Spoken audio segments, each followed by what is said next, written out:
Hello. Okay, so a little bit later than early afternoon, as I had indicated on my Instagram stories, but we're here and we're doing it.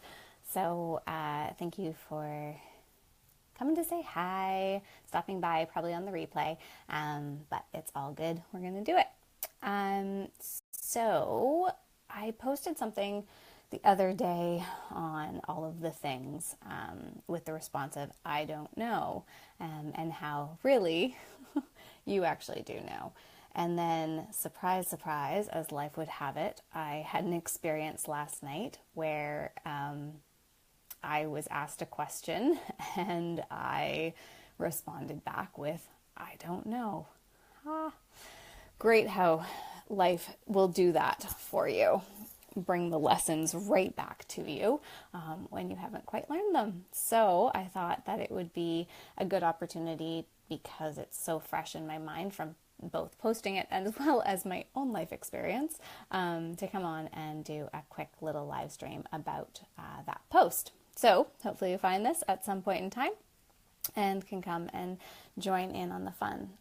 Always post comments, let me know. I don't actually have this open on my Facebook yet, so I can't see all the things. I'm still learning about the live stuff, so I'll get that sorted one of these days. Anyway, I have some notes. I'm actually going to go through it that way instead of me just randomly saying things that come off the top of my head. So, the key thing is that you actually do know. And in fact, usually you are the only one who actually knows, unless it's a general fact or something along those lines. But this isn't that. This is the other stuff. The stuff that is more meaningful in your life versus just a random fact that you might actually not know the answer to. So, how often do you actually say, I don't know, in the scheme of your day? Probably quite a lot for most of us. We definitely use it as a throwaway phrase a lot of the times. Typically, it's used as something where we will randomly just be like, I don't know, and then just jump onto the next set of conversations, which is kind of interesting and odd in a way. I have no idea how that started or why, but that's a thing. And so the awareness piece is to just notice, as always, what you would typically, that shoulder, to notice that shoulder is always crunched up, to notice how often in a day you say, I don't know. And then the other piece, the piece on top of it to layer on, is to notice what situations you say, I don't know in. So those are the first two little pieces, is just to notice, and as always, without any judgment, without any concern towards yourself or any sort of criticism in any way, shape, or form. Just notice when it is you say, I don't know, and move on, or I don't know for other reasons, which we're going to talk about in a few minutes here. And then also notice what topics you're saying I don't know about, and notice if you're trying to avoid them or if they're uncomfortable for you in any way, shape, or form, or if it's something that you actually don't know much about, which is totally fine. No one's saying you have to be an expert in everything on the planet, but it is really interesting to notice what it is that comes up for you. Okay, so the reason this typically comes up for me, not just in my own practice, or the reason that I've noticed it more, is because now that I'm coaching, I have the awareness when my clients say, I don't know. And the thing about coaching, which is really interesting, is that I'm not going to give you the answer. So you actually do know the answer. And I will put it back on you to notice that you actually do have the answer. And we'll talk about that a little bit later as well, to know how you know the answer, even if you don't know the answer. So that's really why it started to come up for me, because I too was one of those people who would just throw it away and be like, I don't know. And it's seen as so normal and so common for us to just throw that phrase away, when really, you know, and you're not speaking up and you're not voicing your opinions and you're playing small and the thing that came up for me was there's sort of a subconscious belief of your opinion doesn't matter when you say, I don't know. So that's a thing. So in thinking about it, I sort of came up with 3 different times. And please let me know if there's any others that you've noticed in your life, because this is that practice of noticing. So I've noticed 3 different times. One we've already talked about, which is the throwaway phrase. Just, I don't know, move on. Another one is when you want someone to tell you the answer. So it's not that you don't know the answer, it's that it's just easier for the other person to tell you the answer, or you're like, ugh, I know you want to know, so just tell me what it is that you know. Tell me that you know the answer, it's fine, whatever. I'll give that one to you. And that's that one where you're sort of like giving your power away. So, great. No, don't do that. And then the third one is that one that I found last night. And it's the one where you just actually don't want to admit the answer to yourself. That was a doozy one to discover, or to uncover, I should say. So here's one of the key things, is that saying, I don't know, is actually just a habit. It's not a truth. You do know. That's the truth. The habit is just the reaction, the response. The habit is a subconscious or limiting belief saying that your opinion doesn't matter, or that you're not worthy of voicing your opinion, or allowing that other person who always does all of the talking to just keep doing all of the talking. And frankly, saying I don't know and playing small and limiting your voice is kind of lazy. And it can be dishonest or out of integrity with yourself. So the practice, again, without judgment, is just to notice. Notice when you're doing it. Notice when you have that reaction. Notice the situations. Notice the topics at play. Notice what's going on around that situation. And within your body. And notice, too, what happens when you say, I don't know, in your body. And so sometimes you actually might just throw that phrase away, and then I know I'm not saying something when my throat gets really constricted. When there's something I need to say, my throat will just tighten right up, and I can feel it. And so notice where in your body. It might be in your gut, it might be in your heart, it might be somewhere in a limb, it could be anywhere. What changes, what shifts, and that way you kind of know, like, oh, I actually have something to say here. Okay, so let's talk about it a little bit more. So throwaway phrase. Yeah, it's interesting. So the throwaway phrase is when you just want to move on from the topic. And so usually unconsciously, you just want to change the subject. So you lob this one out there like, I don't know. And then you just continue moving on and talk about something else. So the questions to ask in those situations are, what is it that you're not saying?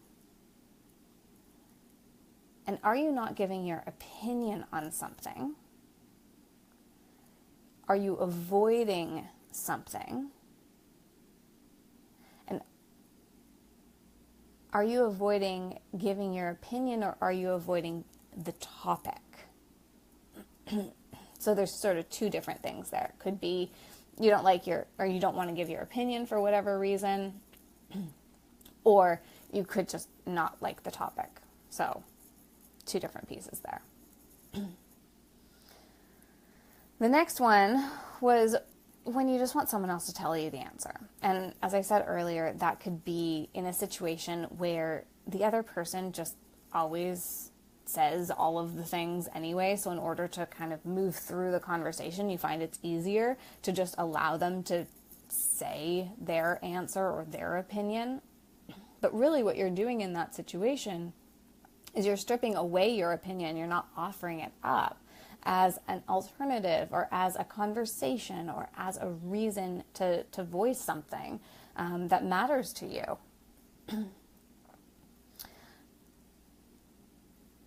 And so there, the questions are you giving up your power to this other person? It's a good thing to be aware of. And then also, it sort of sometimes feels like your opinion doesn't feel worthy of being heard. So again, super important for you to be aware of that and be aware of when it is that you're just releasing your power to this other person. You're just giving it over to them. Or you're saying, well, your opinion is more worthy than my opinion, so just go ahead and say your opinion. And so in those instances, it's perfectly safe and perfectly fine for you to say, oh, actually, what about this? Or how about that? And you can jump back in at another point. So once you become aware of what it is that you've said, or you connect with your body and you realize that saying, I don't know, actually means that you wanted to say something. So you feel that constriction or that tightness wherever, then you can have that opportunity to step back in and say, actually, here's something that I thought of, or some other thing going on. Oh, and then the last one, the third one that I so far have come up with. So again, you might have some other ways that this comes up for you, or other instances where you say, I don't know. But the one that came up for me, the new one, and it's not really new. I think I've known this for a while, or I know I've known this for a while on the subject. But it's interesting when it's like fresh in your mind and then all of a sudden you get that lesson. So last night I was visiting my RMT, or she's also an energy worker. And so we were doing some different sorts of things, and she was asking me some different questions and I was answering them pretty straight up. And then all of a sudden she asked me this question and I was like, I don't know. And I heard myself say it. I was like, oh no, she's gonna catch me on that one. And sure enough, she did. So she busted me on it. And she responded with, of course you know, which, thank you, is exactly the reaction that I give my clients. Of course you know. Don't say you don't know, you know. And so she asked me the question again, and there was a long pause. And the answer was still, it was swirling around in my head, but I was like, no, I don't want to say it. I don't want to say it. I don't want to know the answer. I'm not ready to take any action on that answer. It's just no. And so then she followed it up with a yes or no question.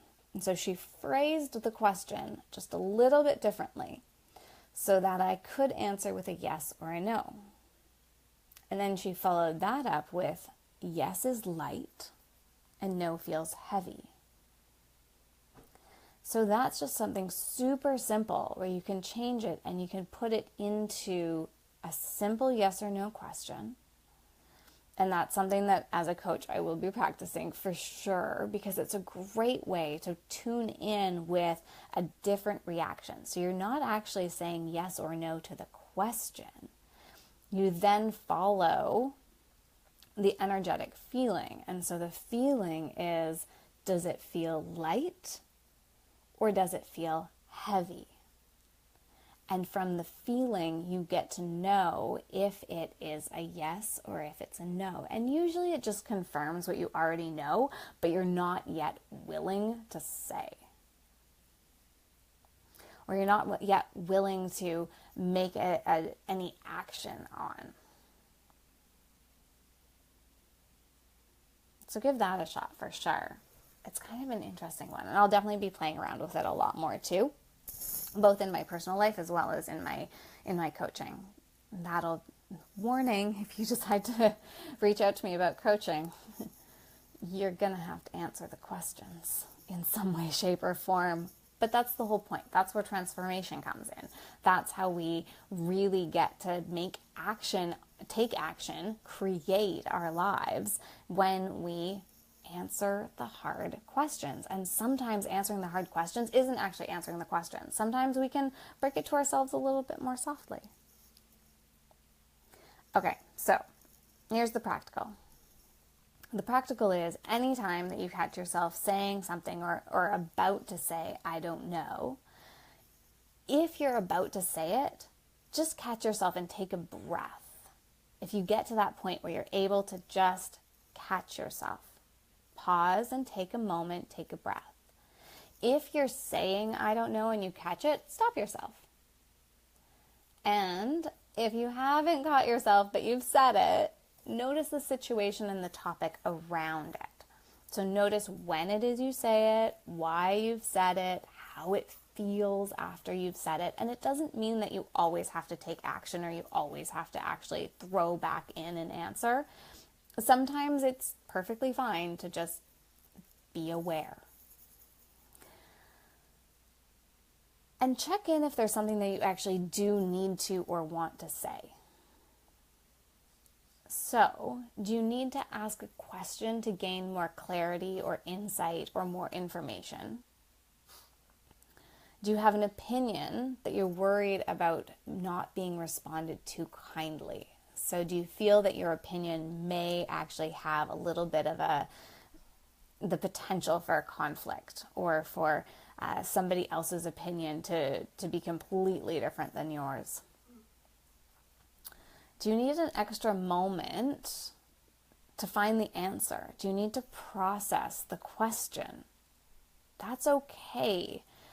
We have this tendency to think that somebody needs an answer in the instant and we have to say it as we're thinking it, when really we can just take a moment, say, that's interesting. I've actually never thought about it. Let me think about that, and then take it and formulate something or go into your mind and actually think about it. And then, do you actually want someone else's opinion on something? And so sometimes we're actually looking to have someone else's opinion. We're not giving away our power. We may actually know the answer, but we're curious if someone else has a different opinion or has a different way of thinking about it or answering that question. And so instead of saying, I don't know, say, I have an opinion, but I'm curious what you have to say about that or what your thoughts are. So that could be the other side, is if you're the one that everyone always says, I don't know, maybe you want to be able to say, no, I don't want to always answer the question. So I have an opinion, but what's your opinion? And you can always push it back on them too. And then you'll get a really interesting dialogue going on and you might both learn something amazingly new. So here's the big thing. You know. Of course you know. And you know that you know. So stop giving away your power. Stop playing small. Stop hiding your opinions. And if you're not ready to act on something because you do have the answer and you're just not comfortable with it yet, that's okay. Allow yourself to be in that place. Allow yourself to sit with the answer, but know that you know. You're worthy of speaking up. You're worthy of your opinions mattering. You're worthy of people hearing your opinions. Your opinions matter. They might change somebody else's perspective. Someone else might never have thought of it that way. And it might give them that little tiny trickle of new information that they've been searching for and didn't even know that they were searching for. And so when you speak up, when you say that yes, you actually do know, and yes, you actually do have an opinion, it might have a cascading effect that you aren't even aware of. That's another post I did recently. Go check it out. Most of my posts you can find on Instagram, the Simply CA. If you're interested in working with me, if you like what you see, if you're interested in what this whole coaching business is, or about what this can mean for you, I work with my clients to help them to rediscover what lights them up, what brings them joy, what their desires are, all those things that we've kind of shoved off to the side as we go about our day and go about our lives as they are. And then to uncover those limiting old beliefs that are holding you back, that are keeping you playing small, that are keeping you in the rat race, whatever that is for you. And it doesn't mean that you have to go out and be an entrepreneur, but just anything that's holding you back from the life that you really want to live. And then finally, to really consciously create your life. So we take action steps and we move forward so that you take action steps and you move forward with my attention and guidance and support. So I hold you here and I hold the space so that you are able to really create this life that you want. And you're consciously creating it instead of just allowing it to come to you or unfold however it does, or play the victim or any other sorts of ways, but you are the one that's creating your life and you are consciously doing it. And that's what one-on-one coaching can really help you out with. So if you're interested, reach out to me, Simply CA on all the social media, or Alana at thesimply.ca, or www.thesimply.ca. Have a wonderful weekend, my friends, and hopefully you find this interesting and useful. And again, if you're interested in finding out more, digging into it one-on-one, more personally, if you're like, whoa, I don't know a lot. How do I get out of this pattern? Reach out to me, let me know, and we can set something up and go from there. So again, www.thesimply.ca, or Alana at thesimply.ca, or all the social medias, The Simply CA. All right. Take care, everyone. Have a great weekend. Bye.